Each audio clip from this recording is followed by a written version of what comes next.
आता देवीला मनोभावे नमस्कार कर आणि त्यानंतर प्रदक्षिणेला सुरुवात कर. ऊन खूप वाढलंय.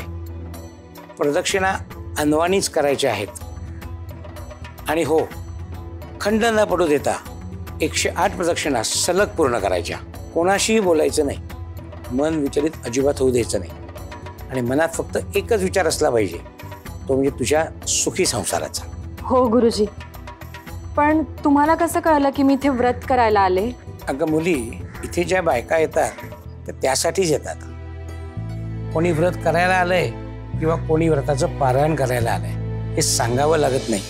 आणि असं आहे, सुखाच्या खुणा माणसाच्या अंगावर जशा दिसतात तशा दुःखाच्याही दिसतात. मनापासून व्रत कर. तुला जे हवंय ते देवी आईकडे माग. अगदी तुझा हक्क असल्यासारखं माग. आणि मग प्रदक्षिणा सुरुवात करण्यापूर्वी देवळाच्या बाहेर जे पाणी ठेवलंय त्या पाण्याने स्वतःला पवित्र कर आणि मग प्रदक्षिणा सुरुवात कर. कारण प्रदक्षिणा या ओलेत्यानेच घालावयाच्या आहेत. हो गुरुजी.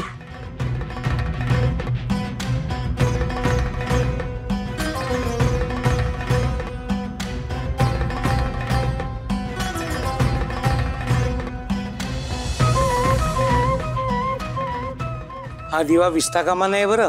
आणि उन्हाने जर अंगावरील कपडे वाळले तर पुन्हा एकदा अंगावर पाणी घेऊन ओले त्यानेच प्रदक्षिणा करायच्या आहेत.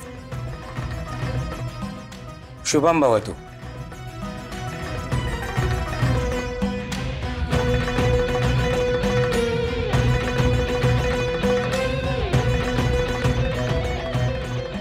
देवी आई, माझा नवरा एका खूप मोठ्या पेचात आणि गुंत्यात अडकलाय ग. त्याचा